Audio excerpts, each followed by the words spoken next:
Hello friends, ಇವತ್ತಿನ ವಿಡಿಯೋಗೆ ನಿಮ್ಮೆಲ್ಲರಿಗೂ ಸ್ವಾಗತ. ನಾನು ನಿಮ್ಮ ನಾರಾಯಣ್ ಸರ್. ಸ್ನೇಹಿತರೆ, RRB group D exam date announce ಆಗಿದೆ. ನಿನ್ನೆ ನಾವು ಅಪ್ಡೇಟ್ ಅನ್ನ ಕೊಟ್ಟಿದ್ವಿ. ಯಾವಾಗ ಅಂತಂದ್ರೆ ನೀವು ನೋಡಬಹುದು, ನವೆಂಬರ್ 17ರಿಂದ ಡಿಸೆಂಬರ್ ಎಂಡ್ ವರೆಗೂ ಎಕ್ಸಾಮ್ ಡಿಕ್ಲೇರ್ ಆಗಿದೆ. ಇದು ಒಂದು RRB ವೆಬ್ಸೈಟ್ ಇಂದಾನೆ ಡೌನ್ಲೋಡ್ ಮಾಡಿದ್ದು. ತುಂಬಾ ಜನ ಕೇಳ್ತಾ ಇದ್ರಿ, ಸರ್ ಇದು ಒರಿಜಿನಲ್ ಅಂತ. ಖಂಡಿತವಾಗಿಯೂ 100% ಒರಿಜಿನಲ್ ಆದಂತ ಒಂದು ನೋಟಿಸ್ ಆಗಿದೆ. ಯಾಕಂತಂದ್ರೆ RRB ಯ ಅಫಿಷಿಯಲ್ ವೆಬ್ಸೈಟ್ ಇಂದಾನೆ ಇದನ್ನ ಅಪ್ಡೇಟ್ ಮಾಡಿ ನಿಮ್ಗೆ ಕೊಡ್ತಾ ಇರೋದು. ಈಗ ಪ್ರಶ್ನೆ ಏನಂತಂದ್ರೆ, ನಿಮ್ಗೆ ಎಲ್ಲರೂ ಗೊತ್ತಿರುವ ಹಾಗೆ RRB ಯ ಒಂದು ಕೇಸ್ ಏನಾಯ್ತಂದ್ರೆ ಕೋರ್ಟ್ ಅಲ್ಲಿ ಇದೆ. ಇದರ ಹಿಯರಿಂಗ್ ಡೇಟ್ ಏನಿದ್ರೆ 30/10/2025 ಏನಂದ್ರೆ ಒಂದು ಹಿಯರಿಂಗ್ ಡೇಟ್ ಇತ್ತು. ಎಲ್ಲಿ ಕೇಸ್ ಇದೆ? ಇದು ಒಂದು ಕ್ಯಾಟ್ ನಲ್ಲಿ, ಸೆಂಟ್ರಲ್ ಅಡ್ಮಿನಿಸ್ಟ್ರೇಟಿವ್ ಟ್ರಿಬ್ಯುನಲ್ ಅಂತಕ್ಕಂತ ಒಂದು ಏನಂತಂದ್ರೆ ಒಂದು ಪರ್ಯಾಯ ಕೋರ್ಟ್ ನಲ್ಲಿ ಏನಂತಂದ್ರೆ ಇದು ಒಂದು ಹಿಯರಿಂಗ್ ನಡೀತಾ ಇತ್ತು. ಈ ಒಂದು ಹಿಯರಿಂಗ್ ನ ಮಧ್ಯದಲ್ಲಿಯೇ ಏನ್ ಮಾಡಿದಾರೆ ಅಂತಂದ್ರೆ ಈ ಒಂದು ಎಕ್ಸಾಮ್ ಅನ್ನ ಡಿಕ್ಲೇರ್ ಮಾಡಿದಾರೆ. ಸ್ನೇಹಿತರೆ, ಎಲ್ಲರೂ ಏನನ್ನ ಅನ್ಕೊಂಡಿದ್ರು, ಒಂದು 30ರ ನಂತರ ಎಕ್ಸಾಮ್ ಡೇಟ್ ಡಿಕ್ಲೇರ್ ಆಗುತ್ತೆ ಅಂತ. ಒಂದು ಸಡನ್ ಆಗಿ ಎಕ್ಸಾಮ್ ಡೇಟ್ ಅನ್ನು ಡಿಕ್ಲೇರ್ ಮಾಡಿದ್ದಾರೆ. ಈ ಒಂದು ಎಕ್ಸಾಮ್ ನ ಡೇಟ್ ಅನ್ನ ಡಿಕ್ಲೇರ್ ಮಾಡೋದ್ರಿಂದ ಕೋರ್ಟ್ ಕೇಸ್ ನ ಅಪ್ಡೇಟ್ ಏನಾಗಿದೆ, ಈ ಒಂದು ಕೋರ್ಟ್ ಕೇಸ್ ನ ನಿರ್ಧಾರದಿಂದ ಮತ್ತೇನಾದ್ರೂ ಎಕ್ಸಾಮ್ ಡೇಟ್ ಅಲ್ಲಿ ಏನಾದ್ರೂ ಬದಲಾವಣೆ ಆಗ್ಬೋದಾ? ಈ ಒಂದು ಕೋರ್ಟ್ ಕೇಸ್ ಇಂದ ಎಕ್ಸಾಮ್ ಮತ್ತೆ ಮುಂದೆ ಹೋಗ್ಬೋದಾ, ಅಥವಾ ಕೋರ್ಟ್ ಒಂದು ಎಕ್ಸಾಮ್ ಡೇಟ್ ಅಲ್ಲಿ ಏನಾದ್ರೂ ಬದಲಾವಣೆ ಆಗ್ಬೋದಾ? ಮತ್ತೆ ಯಾಕೆ ಕೋರ್ಟ್ ಕೇಸ್ ನ ಮಧ್ಯೆ ಈ ಒಂದು ನೋಟಿಸ್ ಅನ್ನ ಹೊರಗಡೆ ತಂದ್ರು ಅಂತಕ್ಕಂತ ಎಲ್ಲಾ ಪ್ರಶ್ನೆಗಳು ನಿಮ್ಮ ತಲೆಯಲ್ಲಿ ಓಡ್ತಾ ಇರ್ಬೋದು. ಈ ಎಲ್ಲಾ ಪ್ರಶ್ನೆಗಳಿಗೆ ಉತ್ತರವನ್ನ ಇವತ್ತಿನ ವಿಡಿಯೋದಲ್ಲಿ ನೋಡೋಣ ಸ್ನೇಹಿತರೆ. ಅದಕ್ಕಿಂತ ಮುಂಚೆ ನೀವು ನನ್ನ ವಿಡಿಯೋನ ಫಸ್ಟ್ ಟೈಮ್ ನೋಡ್ತಾ ಇದ್ರೆ ಚಾನೆಲ್ ನ ಸಬ್ಸ್ಕ್ರೈಬ್ ಮಾಡ್ಕೊಳ್ಳಿ. ಅಲ್ಲೇ ಪಕ್ಕದಲ್ಲಿರೋ ಬೆಲ್ ಐಕಾನ್ ಪ್ರೆಸ್ ಮಾಡಿ, ಲೈಕ್ ಮಾಡಿ, ಶೇರ್ ಮಾಡಿ ಅಂತ ಹೇಳ್ತಾ ಬನ್ನಿ ವಿಡಿಯೋ ಸ್ಟಾರ್ಟ್ ಮಾಡೋಣ. ಯಾವುದೇ ಒಂದು ಎಕ್ಸಾಮ್ಗೆ ಪ್ರಿಪರೇಷನ್ ನಡೆಸೋದಕ್ಕಿಂತ ಮುಂಚೆ ಅದರ ಹಳೆಯ ಪ್ರಶ್ನೆ ಪತ್ರಗಳನ್ನ ಅನಲೈಸ್ ಮಾಡುವುದು ಒಂದು ಯಶಸ್ಸಿನ ಗುಟ್ ಅಂತ ಹೇಳ್ಬೋದು ಸ್ನೇಹಿತರೆ. ಯಾಕಂದ್ರೆ ಕ್ವಶನ್ ಪೇಪರ್ ನ ಅನಲೈಸ್ ಮಾಡೋದ್ರ ಮೂಲಕ ಎಕ್ಸಾಮಿನ ಹಂತಗಳನ್ನ ನಾವು ಅರ್ಥ ಮಾಡ್ಕೊಳ್ಬಹುದು. ಎಕ್ಸಾಮ್ ಯಾವ ರೀತಿ ಇರ್ತೈತೆ ಅಂತ ಹೇಳಿ ಒಂದು ಕ್ಲಿಯರ್ ಆದಂತ ಪಿಕ್ಚರ್ ಅನ್ನ ನಾವು ಏನಂದ್ರೆ ತಿಳ್ಕೊಳ್ಬಹುದು ಸ್ನೇಹಿತರೆ. ಈ ಒಂದು ನಿಟ್ಟಿನಲ್ಲಿ ನನ್ನ ಯೂಟ್ಯೂಬ್ ಚಾನೆಲ್ ನ ಸಬ್ಸ್ಕ್ರೈಬರ್ ಆಗಿರುವಂತ ವ್ಯೂವರ್ಸ್ ಆಗಿರುವಂತ ನಿಮ್ಮೆಲ್ಲರಿಗೂ ಒಂದು ಏನಂದ್ರೆ ಕ್ವಶನ್ ಪೇಪರ್ ಬ್ಯಾಂಕ್ ಅನ್ನ ಲಾಂಚ್ ಮಾಡ್ತಾ ಇದ್ದೀನಿ. ಈ ಕ್ವಶನ್ ಪೇಪರ್ ಬ್ಯಾಂಕ್ ಅಲ್ಲಿ ಏನಿರ್ತೈತೆ ಅಂದ್ರೆ ಗ್ರೂಪ್ ಡಿ ಪ್ರೀವಿಯಸ್ ಇಯರ್ ನ ಕ್ವಶನ್ ಪೇಪರ್ ಗಳು ಇರ್ತವೆ. 2005ರಿಂದ ಹಿಡ್ಕೊಂಡು 2022 ನಡೆದಿರುವಂತ 30 ಸೆಟ್ ಕ್ವಶನ್ ಪೇಪರ್ ಗಳನ್ನ ಕೇವಲ 99 ರೂಪಾಯಿಗಳಲ್ಲಿ ನಿಮಗೆ ಕೊಡ್ತಾ ಇದ್ದೀವಿ. ಇದರ ಜೊತೆಗೆ ಏನ್ ಬೇಕಂದ್ರೆ ನಿಮಗೆ NTPC ಕ್ವಶನ್ ಪೇಪರ್ ಬೇಕಂತಾರೆ, NTPC ಪ್ರೀವಿಯಸ್ ಇಯರ್ ನ ಕ್ವಶನ್ ಪೇಪರ್ ಗಳನ್ನ 40 ಸೆಟ್ ಕ್ವಶನ್ ಪೇಪರ್ ಇರ್ತವೆ. ಇದು ಸಹ ನೀವು 99 ರೂಪಾಯಿಗಳನ್ನ ಪಾವತಿ ಮಾಡಿ ಇದನ್ನ ತೆಗೆದುಕೊಳ್ಬಹುದು. ಅದರ ಜೊತೆಗೆ SSC GD ಯಾರೆಲ್ಲ ಪ್ರಿಪರೇಷನ್ ನಡೆಸ್ತಾ ಇದ್ರ ಅದರ ಪ್ರೀವಿಯಸ್ ಕ್ವಶನ್ ಪೇಪರ್ ಗಳು ಇದಾವೆ. ಅವರು ಸಹ 40 ಸೆಟ್ ಕ್ವಶನ್ ಪೇಪರ್ ಗಳಿದಾವೆ. ಇದನ್ನು 99 ರೂಪಾಯಿಗಳನ್ನ ಪಾವತಿ ಮಾಡಿ ನೀವು ತೆಗೆದುಕೊಳ್ಬಹುದು. ಇದರ ಜೊತೆಗೆ ಯಾರೆಲ್ಲ RRB technician, ALP, RPF, SSC ಹಾಗೆ ಈಗ ಪ್ಯಾರಾಮೆಡಿಕಲ್ ಕಾಲ್ಫಾರ್ಮ್ ಆಗಿದಾವೆ, ಇದರ ಪ್ರೀವಿಯಸ್ ಕ್ವಶನ್ ಪೇಪರ್ ಗಳು ಬೇಕಂದ್ರೆ ಅವು ಇದಾವೆ. ನೀವು ಕಾಂಟ್ಯಾಕ್ಟ್ ಅನ್ನ ಮಾಡಿ ಅದರ ಕ್ವಶನ್ ಪೇಪರ್ ಗಳನ್ನ ನೀವು ಸಹ ತೆಗೆದುಕೊಳ್ಬಹುದು ಸ್ನೇಹಿತರೆ. ಯಾರೆಲ್ಲ ಈ ಕ್ವಶನ್ ಪೇಪರ್ ಗಳು ಬೇಕಂತೀರಿ ಅವರು ಈ 99 ರೂಪಾಯಿಗಳನ್ನ ಪಾವತಿ ಮಾಡಿ ಈ ಕ್ವಶನ್ ಪೇಪರ್ ಗಳನ್ನ ತೆಗೆದುಕೊಳ್ಬಹುದು. ಈ ನಂಬರ್ಗೆ ಕಾಂಟ್ಯಾಕ್ಟ್ ಅನ್ನ ಮಾಡಿ ಈ ಪ್ರಶ್ನೆ ಪತ್ರಗಳನ್ನ ನೀವು ತೆಗೆದುಕೊಳ್ಬಹುದು ಸ್ನೇಹಿತರೆ. ಅದರ ಜೊತೆಗೆ ಸರ್ ನಿಮ್ ಚಾನೆಲ್ ನ ವತಿಯಿಂದ ಏನಾದ್ರೂ ಸ್ಟಡಿ ಮೆಟೀರಿಯಲ್ ಇದೆಯಾ ಅಂತ ನೀವು ಕೇಳಿದ್ರೆ ಖಂಡಿತ ಸ್ಟಡಿ ಮೆಟೀರಿಯಲ್ ಇದೆ ಸ್ನೇಹಿತರೆ.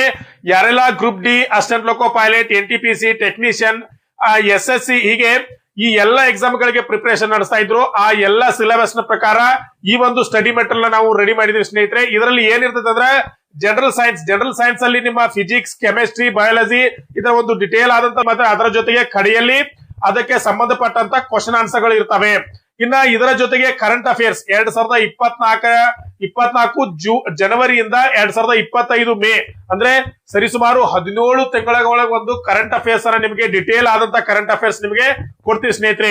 ಇದರ ಜೊತೆಗೆ ಇಂಡಿಯನ್ ಹಿಸ್ಟ್ರಿ, ಆಮೇಲೆ ಇಂಡಿಯನ್ ಕಾನ್ಸ್ಟಿಟ್ಯೂಷನ್, ಭಾರತದ ಸಂವಿಧಾನವನ್ನ ನೋಟ್ಸ್ ಬರ್ತೈತೆ ನಿಮಗೆ. ಅದರ ಜೊತೆಗೆ ಜನರಲ್ ಅವೇರ್ನೆಸ್ 2024ರಿಂದ 2025 ಏನೆಲ್ಲ GK ಮೇಲೆ ಕೇಳಬಹುದು ಅಂತ ಹೇಳಿ ಅದರ ಒಂದು ಫುಲ್ ಆದಂತ GK ಅನ್ನ ನಿಮ್ಗೆ ಕೊಡ್ತೀವಿ. ಇದರ ಜೊತೆಗೆ ನಿಮಗೆ ಇದಕ್ಕೆ ಸಂಬಂಧಪಟ್ಟಂತ ಹಳೆಯ ಪ್ರಶ್ನೆ ಪತ್ರಗಳು ಇದರ ಜೊತೆ ಉಚಿತವಾಗಿರ್ತವೆ ಸ್ನೇಹಿತರೆ. ಈ ಎಲ್ಲ ಒಂದು ಏನಂದ್ರೆ PDF ನ ರೂಪದಲ್ಲಿ ಇರ್ತದೆ ಸ್ನೇಹಿತರೆ ಈ ಬುಕ್.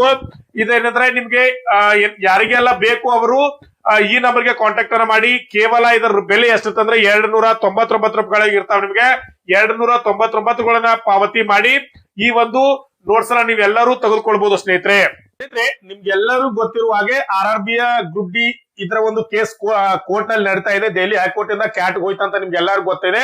ಆದ್ರೆ ಈ ಒಂದು ಕೇಸ್ ಯಾಕೆ ಕೋರ್ಟ್ಗೆ ಹೋಯ್ತು, ಇದರಲ್ಲಿರುವಂತ ಸಮಸ್ಯೆ ಏನು ಅಂತ ಈಗಾಗಲೇ ನಾನು ತುಂಬಾ ಸಲ ನನ್ನ ವಿಡಿಯೋದಲ್ಲಿ ಹೇಳಿದೀನಿ. ಈಗ ಮತ್ತೊಂದ್ಸಲ ಯಾರೆಲ್ಲ ಹೊಸದಾಗಿ ವಿಡಿಯೋ ನೋಡ್ತಾ ಇದ್ದೀರಾ ಮತ್ತೆ ಯಾರೆಲ್ಲ ಎಕ್ಸಾಮ್ ಅನ್ನ ಬರ್ಲಿಕ್ಕೆ ಪ್ರಿಪರೇಷನ್ ನಡೆಸ್ತಾ ಇದ್ರೆ ಅವ್ರಿಗೆ ಒಂದು ಬ್ರೀಫ್ ಆದಂತ ಮಾಹಿತಿ ಇರ್ಲಿ ಅಂತ ಹೇಳಿ ಈ ವಿಡಿಯೋದಲ್ಲಿ ಅದರ ಒಂದು ಸಂಕ್ಷಿಪ್ತವಾದಂತ ಮಾಹಿತಿಯನ್ನ ಕೊಡ್ತೀನಿ. ಏನಪ್ಪಾ ಅಂತಂದ್ರ ಈ ಒಂದು RRB ಏನ್ ಮಾಡುತ್ತಂದ್ರೆ 2024ರಲ್ಲಿ ಒಂದು ಶಾರ್ಟ್ ನೋಟ್ಸ್ ಅನ್ನ ಹೊರಡಿಸುತ್ತೆ. ಏನಂತಂದ್ರೆ ನಾನು ಒಂದು 32,000 ಏನಂದ್ರೆ ಹುದ್ದೆಗಳ ಕಾಲ್ಫಾರ್ಮ್ ಮಾಡ್ತಾ ಇದ್ದೀನಿ.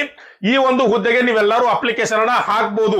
ಹಾಗಾದ್ರೆ ಯಾರೆಲ್ಲ ಹಾಕ್ಬಹುದು ಅಂತ ಹೇಳುತ್ತೆ. ಇದಕ್ಕೆ ಯಾರೆಲ್ಲ 10th ಪ್ಲಸ್ ITI ಮಾಡಿದಿರೋ ಅವರು ಏನ್ ಮಾಡೋದು ಅಂದ್ರೆ ಹುದ್ದೆಗೆ ಅಪ್ಲಿಕೇಶನ್ ಅನ್ನ ಹಾಕ್ಬಹುದು ಅಂತ ಹೇಳಿ ಒಂದು ಶಾರ್ಟ್ ನೋಟ್ಸ್ ಅನ್ನ ಹೊರಡಿಸುತ್ತೆ. ಇಲ್ಲಿವರೆಗೂ ಎಲ್ಲವೂ ಸರಿಯಾಗಿ ಇತ್ತು ಸ್ನೇಹಿತರೆ. ಇದು ನೋಟಿಫಿಕೇಶನ್ ನಂಬರ್ ಸಹ ನೋಡಬಹುದು 08/2024 ಅಂತಕ್ಕಂಥದ್ದು.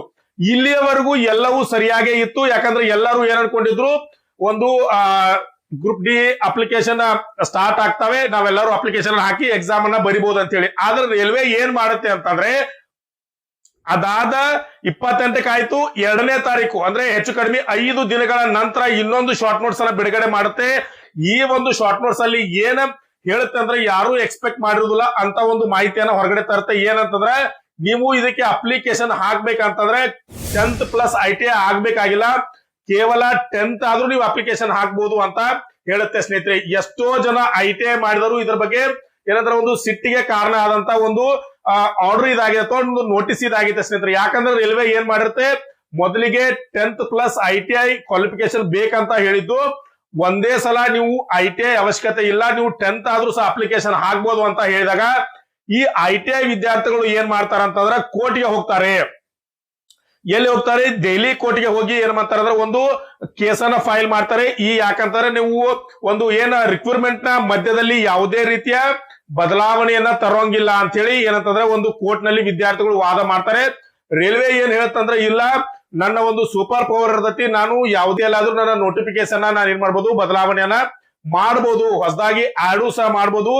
ಒಂದ್ ವೇಳೆ ನನಗೆ ಇಷ್ಟ ಇಲ್ಲ ಅಂತಂದ್ರೆ ನಾನು ಏನ್ ಮಾಡ್ಬೋದು, ಒಂದು ಈ ಒಂದು ರಿಕ್ರೂಟ್ಮೆಂಟ್ ಅನ್ನೇ ಕ್ಯಾನ್ಸಲ್ ಮಾಡಬಹುದು ಅಂತ ಹೇಳ್ತಾರೆ ಸ್ನೇಹಿತರೆ. ಈ ರೀತಿ ಸ್ಟಾರ್ಟ್ ಆದಂತ ಕೇಸು ಹೈಕೋರ್ಟ್ ಇಂದ ಏನಾಗುತ್ತೆ, ಕ್ಯಾಟ್ಗೆ ಹೋಗುತ್ತೆ.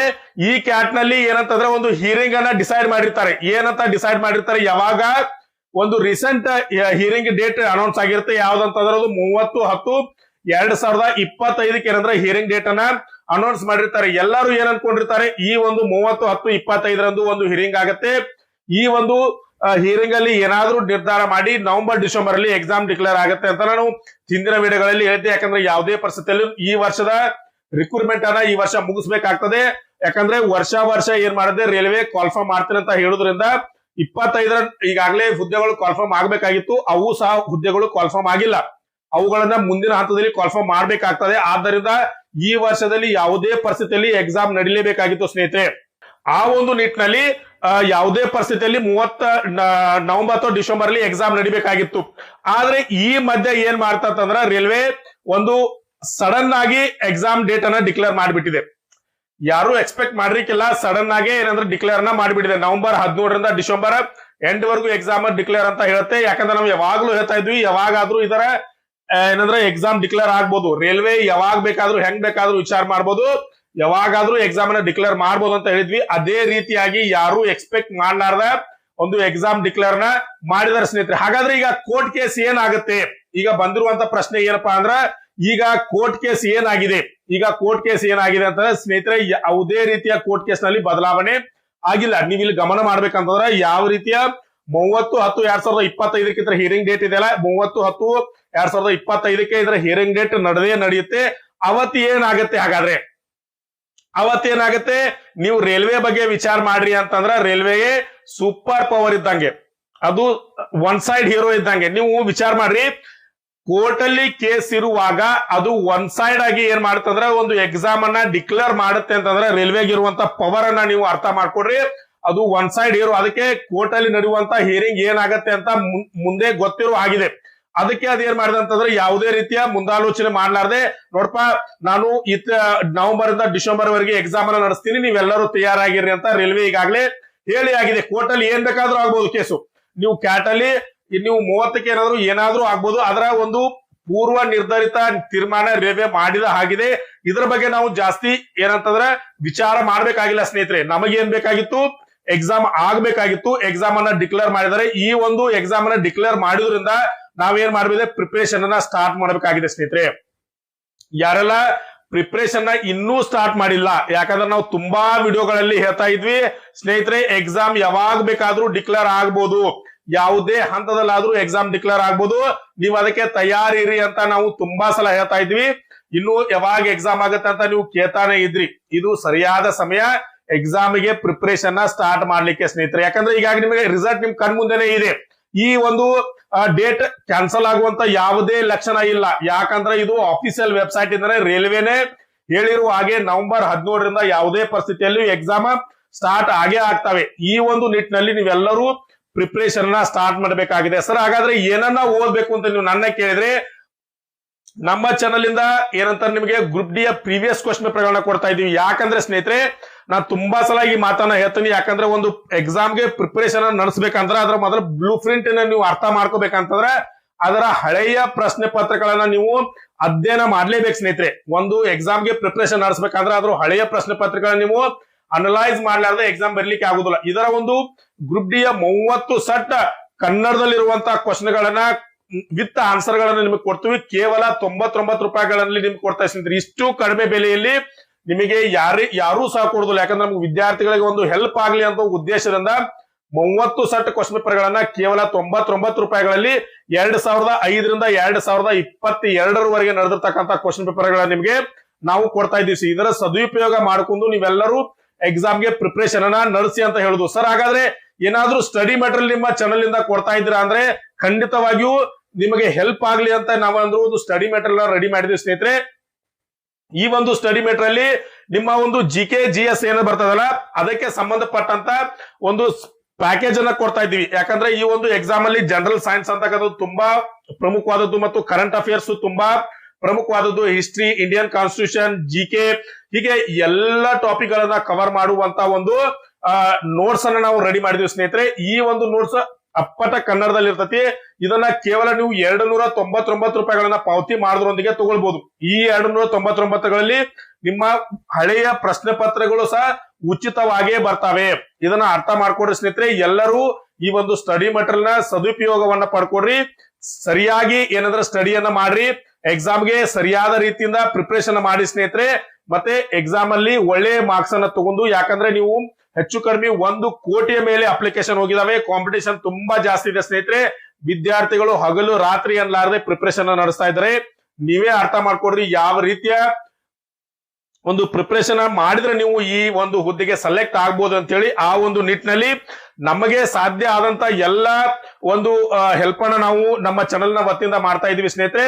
ನೀವು ಸಹ ನಿಮ್ಗೆ ಏನಾದ್ರೂ ಹೆಲ್ಪ್ ಬೇಕಂತಂದ್ರೆ ಎಕ್ಸಾಮ್ ನ ಬಗ್ಗೆ, ಓದೋದ್ರ ಬಗ್ಗೆ ಅಥವಾ ಸ್ಟಡಿ ಮೆಟೀರಿಯಲ್ ಬಗ್ಗೆ ಯಾವುದೇ ರೀತಿಯ ಪ್ರಶ್ನೆಗಳಿದ್ರು ನನ್ನ ನಂಬರ್ ನ ಕೊಟ್ಟಿರ್ತೀನಿ. ನಾನು ಇಲ್ಲ ಕಮೆಂಟ್ ಬಾಕ್ಸ್ ಅಲ್ಲಿ ಕಮೆಂಟ್ ಮಾಡಿ ನಾನು ಸಾಧ್ಯವಾದಷ್ಟು ಅದ್ರ ಬಗ್ಗೆ ನಿಮಗೆ ರಿಪ್ಲೈ ಕೊಡ್ಲಿಕ್ಕೆ ಪ್ರಯತ್ನ ಮಾಡ್ತೀನಿ ಸ್ನೇಹಿತರೆ.